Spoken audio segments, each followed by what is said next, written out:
We're replacing an ABS tone ring on this Ford Transit in the rear. This is a Transit 350, passenger side rear wheel.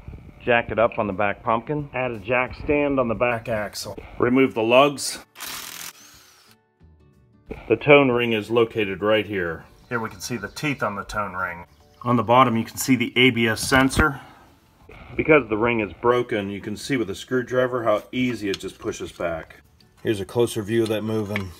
You can also see that the ring just spins freely. As I spin it, you can see the crack is right here. To replace the ring, we've got to dismantle the hub. We'll take off the caliper, remove the top caliper bolt, 15mm socket with a breaker bar.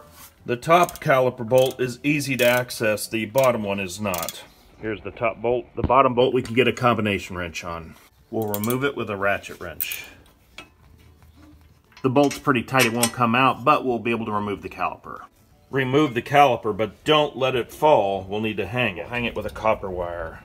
The rubber hose on the caliper is very delicate. You don't want to hang it on this rubber hose. I can remove the caliper bolt. Remove these bolts with a 15mm socket. Don't use an impact wrench, use a breaker bar. You don't want to strip these, you want to feel it. With everything loose, we can use a ratchet. Remove the bolts. Break the hub loose. Put a pry bar in between here.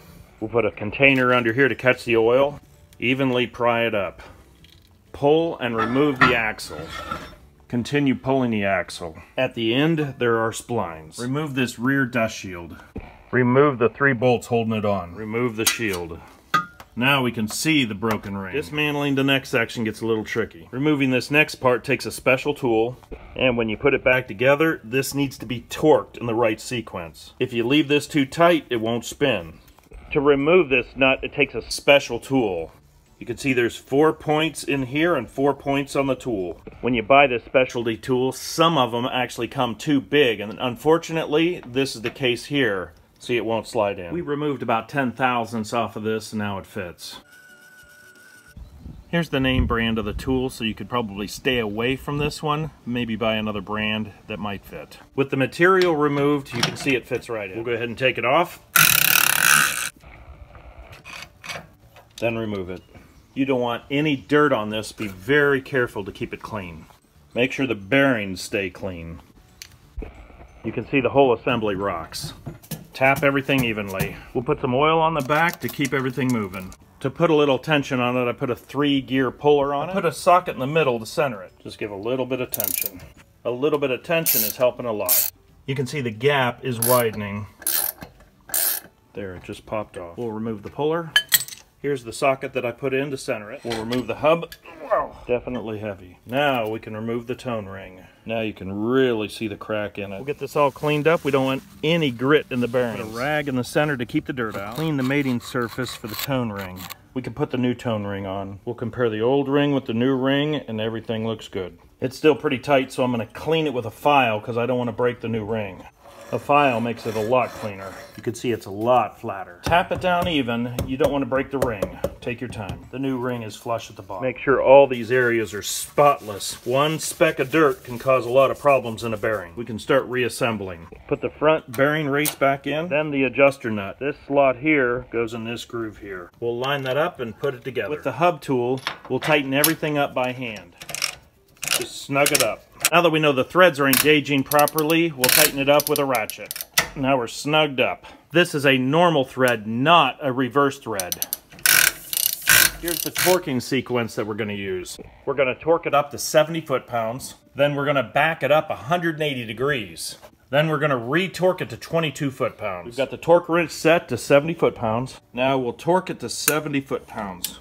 Once you hear it click, there it is. We're going to reverse it 180 degrees. We're going to go in 2 quarter turns. And the next quarter turn. Everything is free to spin. We'll torque it to 22 foot-pounds. And there's 22 foot-pounds right there. Everything spins smooth. Put the caliper back on. Clean the grease off the rotor with rubbing alcohol. You want to make sure they're clean. That's quite a bit of debris that would have got on the pads. We'll put the dust shield back on. Make sure the axle is clean and put it in.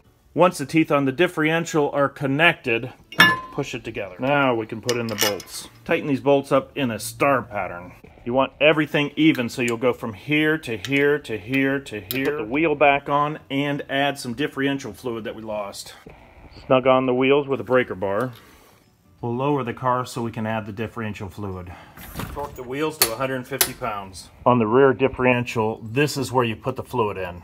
Pull the plug out with a 3/8 ratchet, remove the plug. The differential takes 75-140. Fill it until it drains out the hole. Put the plug back in when you're done. We'll take it for a test drive and make sure the ABS light goes out. The ABS lights are gone, all is fixed. That's how you change an ABS tuning ring on a 2015 Transit.